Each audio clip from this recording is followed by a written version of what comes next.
How we doing, folks? Welcome back to the Nightmare Cabin. We've got an album review to do, and I'm talking about this.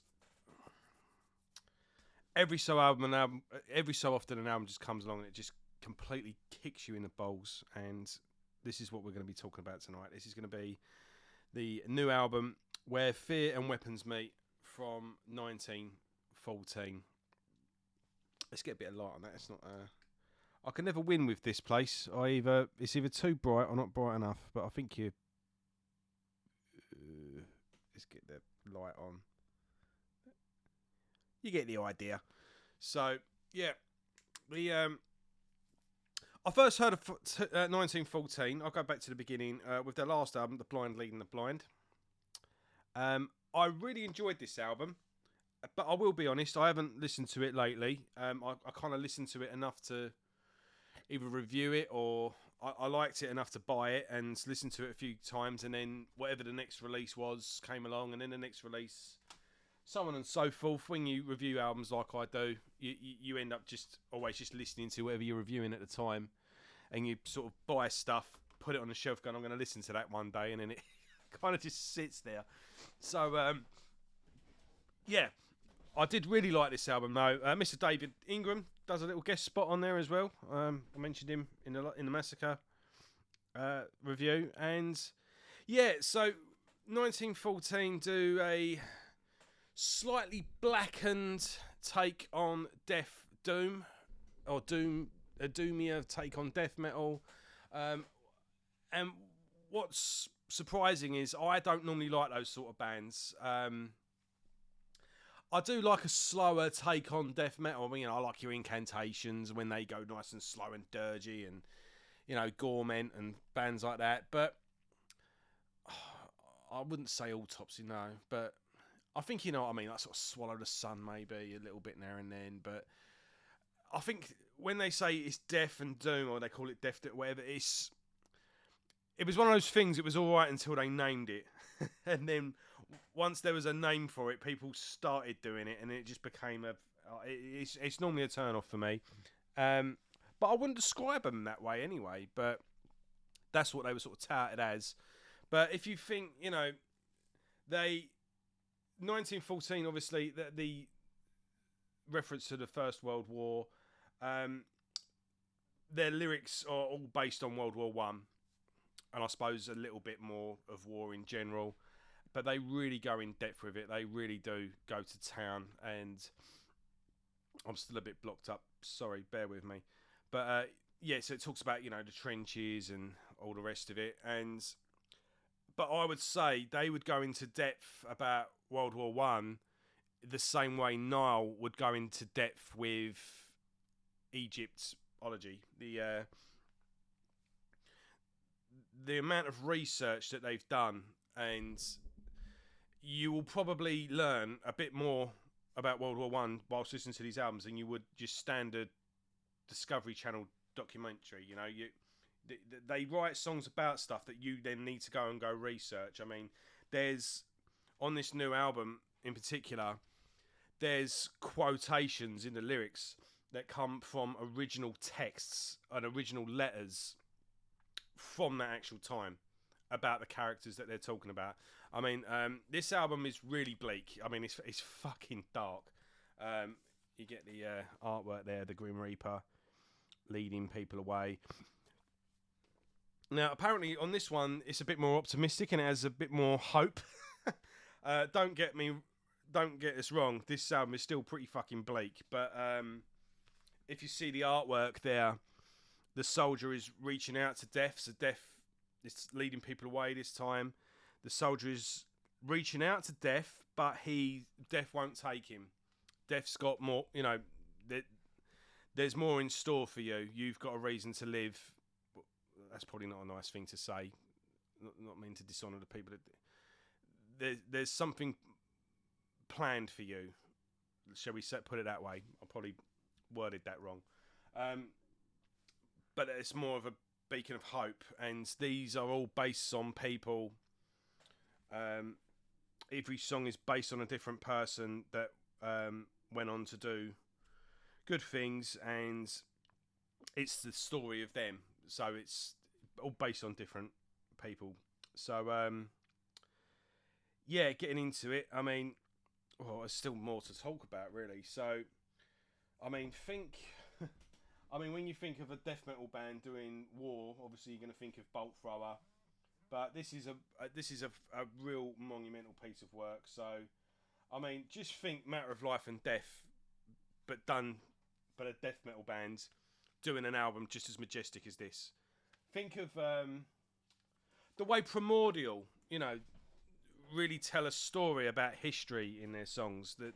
So although it's some of the songs may be slower, they might be slower in pace, or they're just a little slower in getting to where they're going because they're telling a story. They're laying the ground. They're laying the background of what's going on. And that's a quote from the band actually, is that they don't sing songs, they tell stories. And I think that's a perfect way to sum it up, because you really do visualize what's going on with this. The way they write their music is so intoxicating, and you literally just fall into the album. I've only been listening to this in the car, but I really want to. I'm looking forward to really sitting down with the lyrics sheet and really going into it. I mean, during the lockdown as well, I did do quite a bit of reading about both the wars, and learned a lot more than I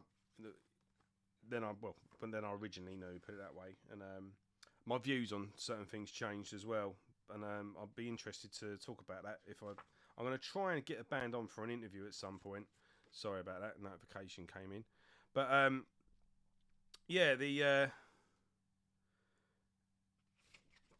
sorry, I'm just looking for the thing. How about I show it to you? There you go. So you got the.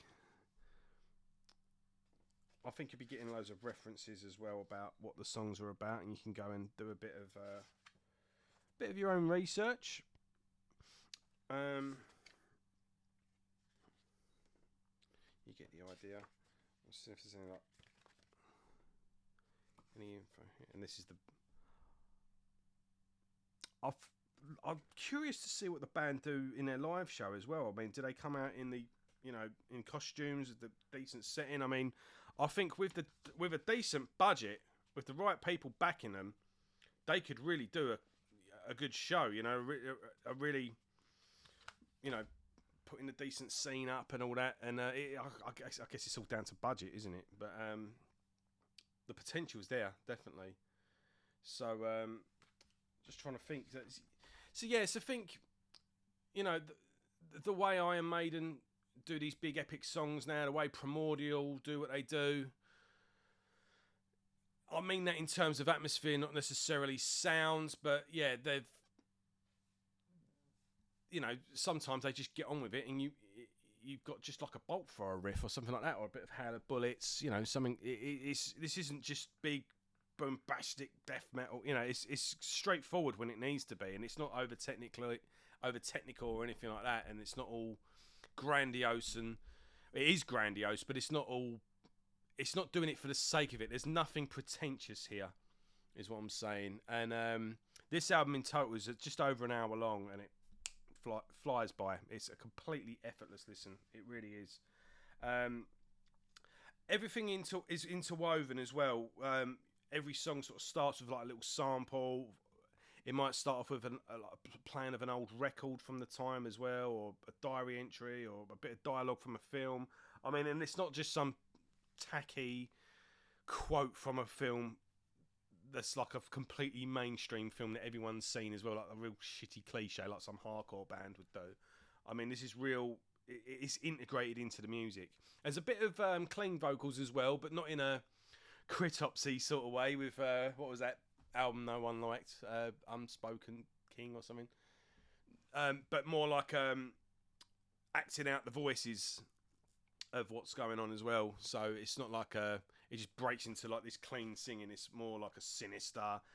There's one in particular example when I'll get to that song, but yeah, it opens up with a piece of music from that time, but then kicks into the main starter, which is FN 380 ACP hashtag 19074, which is obviously some code number. Oh God, when that kicks in, dun, dun, dun, dun, you know, oh, and when it just kicks in, it's these calls, it's just ding, ding, ding, ding, ding, and it's just when the drums kick in underneath it, it's just fucking amazing. And it's got this main like this there, you know, oh, it's 5 minutes of just death metal glory. It's fantastic. Perfect mixture of tone, pace, just the right enough melody to keep it, you know, make it stick in your head, but never melodic in a way that takes away from the intensity. It just adds another layer of atmosphere and sort of sinister feeling of it all. It's just really infectious. What's the next one? Vimy Ridge is also really good. Pillars of Fire is one I took note of because when it kicks in, you have horns going on, like a horn section, and that it just plays along with the main riff, but it just gives it that, it just elevates it all the more. This is when things get really sort of theatrical, and it's like I say, this is better than any film score. This, with the right atmosphere, I suppose you'd have to put it off. But I generally think that they could use some of this music in a war film, or you know, sometimes bands have like a film playing in the background, or scenes of films, and with the right song and the right pacing, it could fit with a battle scene. And yeah, I mean, there's even an orchestral section on this song as well. I mean, the songs are pretty long. You've got 10 tracks in total, but 2 are instrumentals that just sort of bookends the album. But yeah, you're looking at the average time is about 7 minutes. The last track's 10. Let's get the songs up quickly so I can have a look. But yeah, 5 minutes, 5 minutes, 7, 7.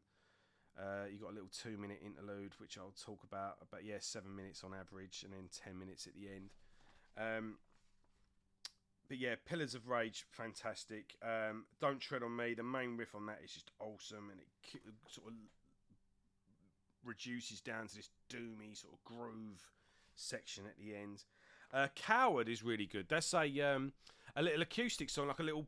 It's on like a little mandarin, ding, you know, and it's like a traditional little folk song. I mean, it's obviously a new song. The album only came out the other day.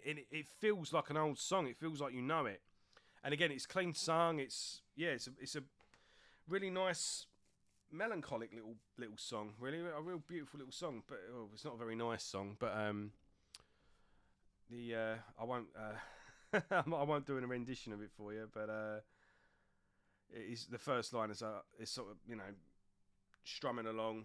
You know, my father said, son, your country needs you. You know, and it goes on like that. And yeah, it's a bit of a bleak number, but perfect in the middle of the album. And it just sort of divides it, really. It divides the first act from the second act, I suppose, in a way. One of my favourite songs, And Now a Cross Marks His Place. That's fucking fantastic song. That's the one I was talking about earlier, when it sort of has a little bit of clean. The sort of first part of the chorus, I suppose, is let me find the lyrics for you.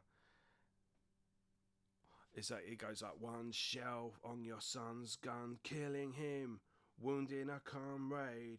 It was impossible to get his remains away. It tells a story, obviously, about how a soldier is killed, but they where he's left, they're not going to be able to get him. But then when that second part repeats, it's backed up by screaming. So you get that first and then the second, so it builds up that intensity. But yeah, fantastic song. Real intense as it builds up. The final track, or the last proper track, you get another little interlude at the end. And another little song sounds like it's being played on a radio back in 1914.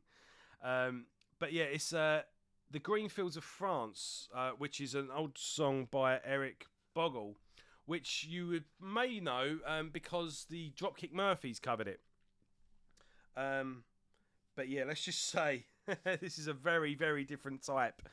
This is a cover in lyrics only, let's say. But if you've not heard the song, and I hadn't heard the song to be honest, and my knowledge of Dropkick Murphys is very basic. I know the well-known songs, and that's it. But I checked the song out and had a listen, and yeah, listening to that version of it certainly puts shade on the meaning of the song originally. So it's a bit of a tribute song to a fallen soldier. A nice little line in it actually. It was about how the soldiers dies at 19, and did you leave your girl behind? In her loyal heart, you'll forever be 19. I thought that was quite a nice little line.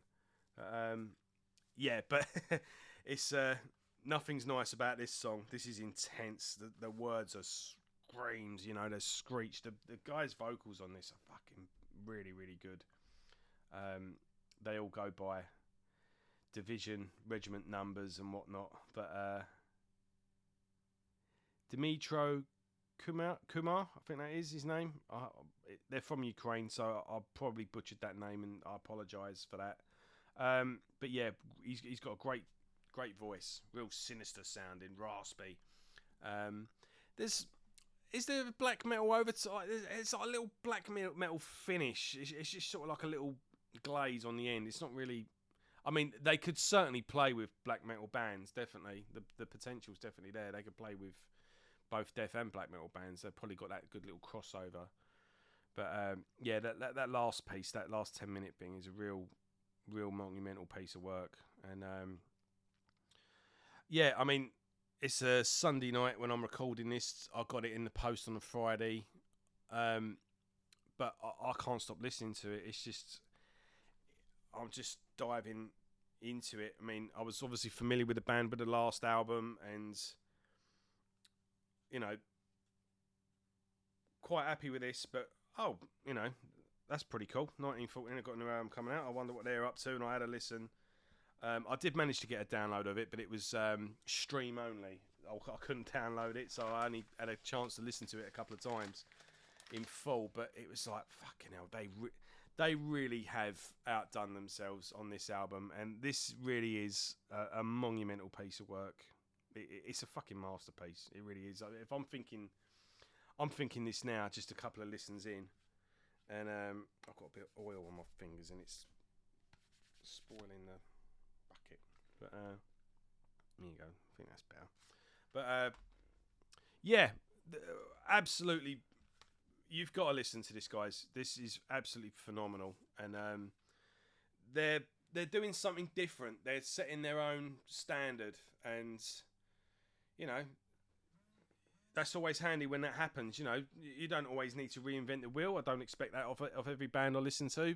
But some bands do, and they're doing it well. And like I said with Envig, if they're going to fill that little bolt thrower hole in your heart. Well, this might help fill the gap as well. I mean, they're not like bolt thrower. They're not quite as straight to the point like bolt thrower are, but it's war, and I definitely think they would approve. But yeah, if you like your Primordial, you like your Iron Maiden, especially that Matter of Life and Death album, but if you like that album and you like your death metal, then this is perfect. And yeah, just a real monumental piece. I keep saying it, monument, but it's fantastic. It is absolutely fantastic, this album. Possibly album of the year. I'll put it on the table and say that. So definitely check out 1914, Where Fear and Weapons Meet. Absolutely stunning album. So yeah, thanks for watching, everyone. Oh, and listen, the band's first album, I'm trying to get hold of their first one. So this is their second album, and this is their yeah, and obviously this is their third. If you're watching this and you're a fan of the band, if you know anyone, or like if anyone can point me in the direction of a sensibly priced copy of their first album, Eschatology of War, yeah, send us a message and I'll happily get that off you. I'm trying to get hold of. There's a digipack version. It's like a 2 CD version. On the first CD is the album, and then the second is just a collection of all their bits and bobs like EPs and singles and demos and whatnot, all put together as a collection on the second one. If someone could get hold of a copy of that for me, and yeah, that'd be fucking handy. So yeah, let us know in the comments if you can point me in the right direction. Right, thanks for watching, guys, and I'll see you all soon with a new review. Take care, guys. See you later. Cheers.